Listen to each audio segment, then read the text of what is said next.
Hi! SwitchBot sent me these devices to test and I will let you know my findings in this video. Let's do this!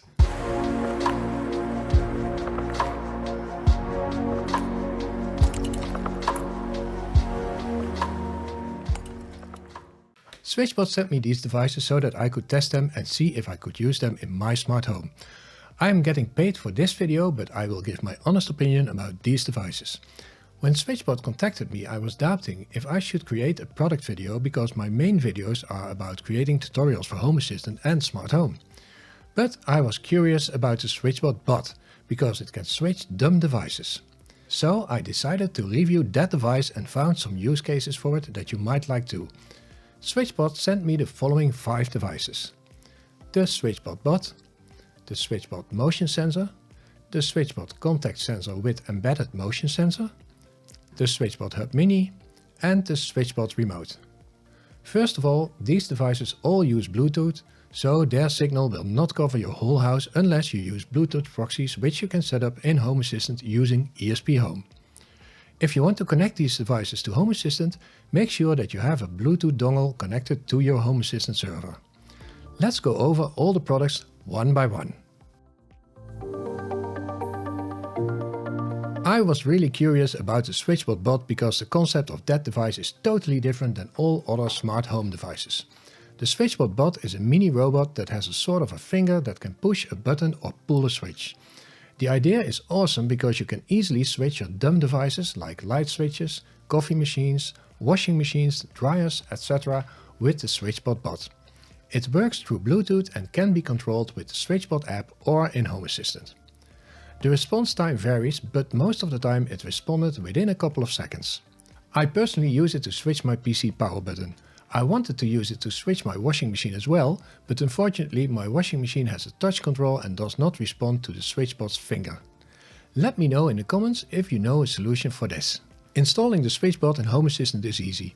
It gets detected automatically or you can add it manually. After it's installed, you see a switch that you can turn on and off and you can use in automations.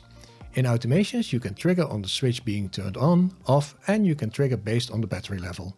It runs on one CR2 battery. The SwitchBot motion sensor is about the same size as a Philips Hue motion sensor. It comes with 2 AAA batteries and a stand that you can connect to the bottom or the back of the sensor so that you can place it on all kinds of surfaces. It can detect motion and light.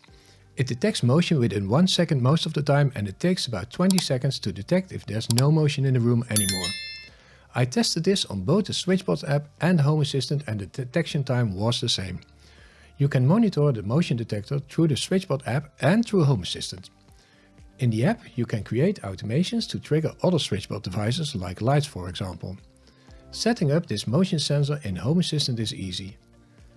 Home Assistant recognizes the motion sensor immediately and you can start setting up automations based on detecting motion, light and you can trigger based on the battery level. The SwitchBot contact sensor is quite cool because it's not only a contact sensor but also a motion sensor. This makes it possible to create wasp-in-a-box automations with just one device. The wasp-in-a-box principle checks if someone is still in the room if there is no motion detected based on if a door has been opened before. And this can come in handy in toilets for example. I created this video to create a toilet occupancy sensor, but the SwitchBot contact sensor might just be a good alternative to that. You can install the wasp-in-a-box automation through hacks if you like to try that. The SwitchBot contact sensor comes with 2 AAA batteries and gets detected automatically by Home Assistant. And you can create automations based on multiple triggers like detecting motion, detecting if the door is opened or closed, detecting light and detecting a change in the battery level. The SwitchBot Hub Mini is an infrared remote control that you can use to control infrared controlled devices in your house. This device does not work on a battery but needs a USB adapter which is not included. A long USB cable is included though. As far as I've tested it, it does not work together with Home Assistant, but it works with the SwitchBot app of course. I connected my air conditioning to it and I must say that was super easy. You can select your infrared device from a wide range of available devices and you're in business. And if your device is not available in the list, You can learn the infrared commands to the SwitchBot Hub Mini so that your device can also be controlled with the app. My air conditioning was not on the list and I was surprised at how well it integrated into the app. I just had to select a generic air conditioning, press one button on the official remote control and all the functions worked after that.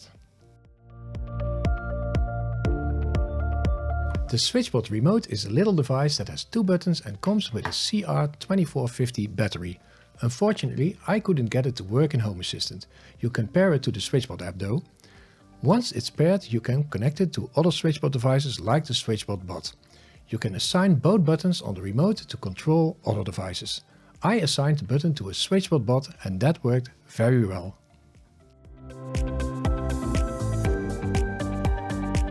I tested the SwitchBot devices over the past couple of weeks and I must say they do the job well. The SwitchBot Bot is a bit slow every now and then, but that didn't bother me that much. It's a pity that the remote control didn't work with Home Assistant, but that's a minor thing because I do not use buttons that much anyway. I'm a big fan of the SwitchBot Bot. It's almost as if it's a real robot that comes to life. The only thing that I'm missing is that it cannot control touch-sensitive buttons. If you like to buy SwitchBot devices, there's a discount code in the description of this video below. It's valid for a short period of time, so be quick. Oh, and don't forget to give this video a thumbs up, subscribe to my channel and hit the notification bell. I will see you soon. Bye bye!